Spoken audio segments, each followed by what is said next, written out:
Third grade math concepts.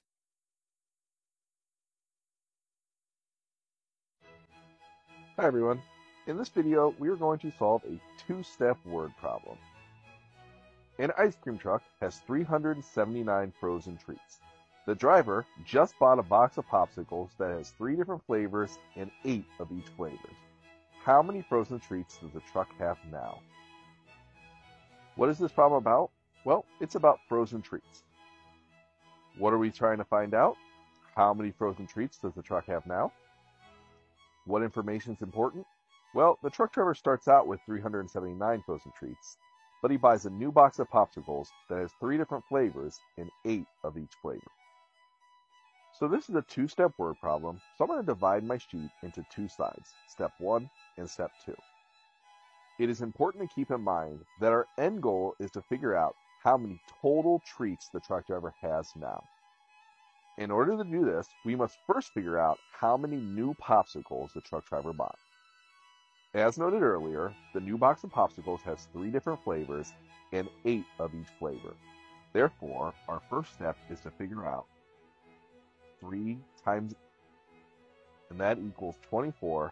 Therefore, the driver bought 24 new popsicles.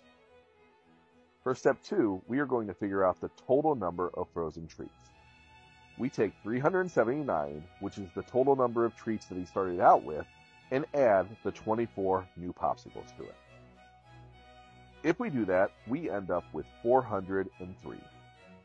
Therefore, the truck driver has 403 frozen treats now. Alright, in this video, we are going to solve another two-step word problem. Jason collects toy cars. Right now, he has 27 cars. His mom just bought him 3 more cars. He takes all his cars and puts them on 3 shelves with the same number of cars on each shelf. How many cars does he put on each shelf? What is this problem about? Well, it's about Jason putting his cars on shelves. What are we trying to figure out? How many cars he puts on each shelf. A lot of important information. He starts off with 27 cars. His mom buys him 3 more cars. And then he puts all of those cars on the 3 shelves with the same number of cars on each shelf. For two-step word problems, it's always important to know your end goal. And our end goal, again, for this problem is to figure out how many cars go on each shelf. To solve this problem, we're actually going to write an equation for each step. Step 1 is we're going to figure out how many total cars he has when he adds his old cars and his new cars that his mom gave him. 27 old cars plus 3 new cars will give us our value of C, his total number of cars. Before we solve that equation, let's write our equation for part 2. Now we're going to take his total cars and split them into 3 shelves. So value C divided into 3 shelves will give us our value S, how many cars on each shelf. Going back to step 1, 27 plus 3 equals 30. So our value of C is now 30.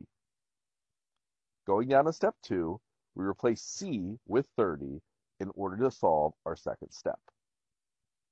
30 divided by 3 equals 10, so S equals 10. Therefore, Jason will put 10 cars on each shelf.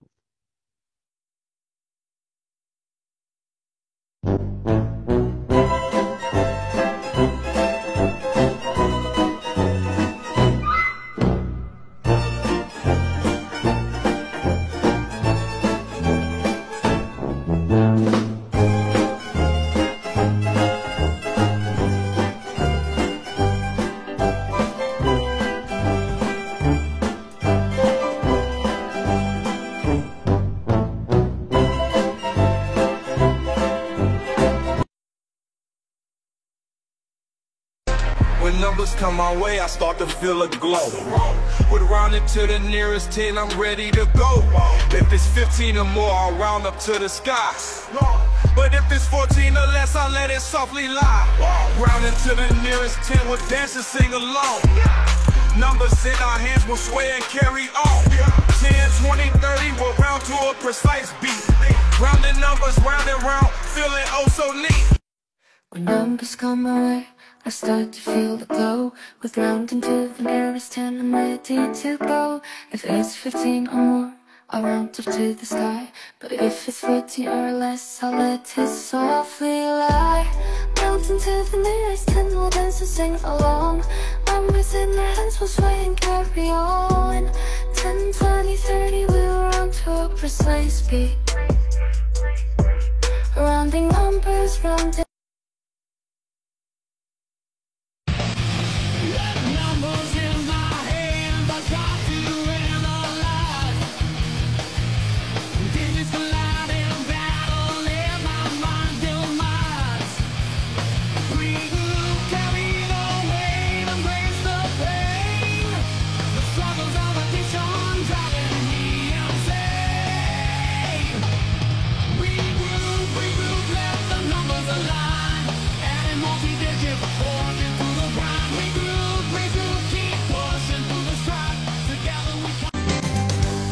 Sitting with my pencil and my pad, trying to subtract, it was getting kinda bad. Big numbers, regrouping, what a chore. But I knew I had to tackle it, that's for sure. Subtraction, oh subtraction with multi-digits brings satisfaction. Carrying and borrowing will get it done. Subtracting numbers is. I was crunching numbers on a summer day when I stumbled upon a math game to play. Multiply by 10, it's easy to see. Counting by multiples, fun for you and me. Multiply.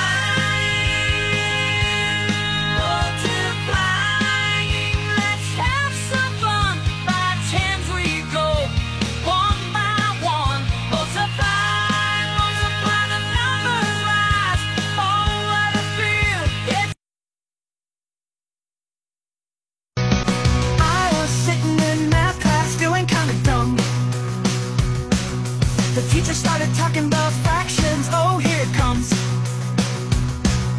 A numerator, denominator, what does it all mean?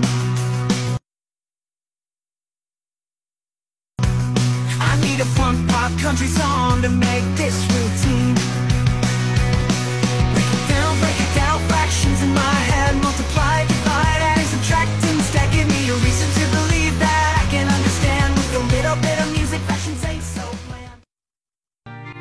Well, I was sitting in math class just the other day, learning about proper fractions, trying to find my way. Numerator bigger than the denominator didn't make much sense, but little did I know it would all start to make sense. Oh, improper fractions, they may seem a little odd, but just remember they're still part of the math. Rock and roll, top number bigger, don't let it bring it down. Just embrace this improper fraction, turn it from around.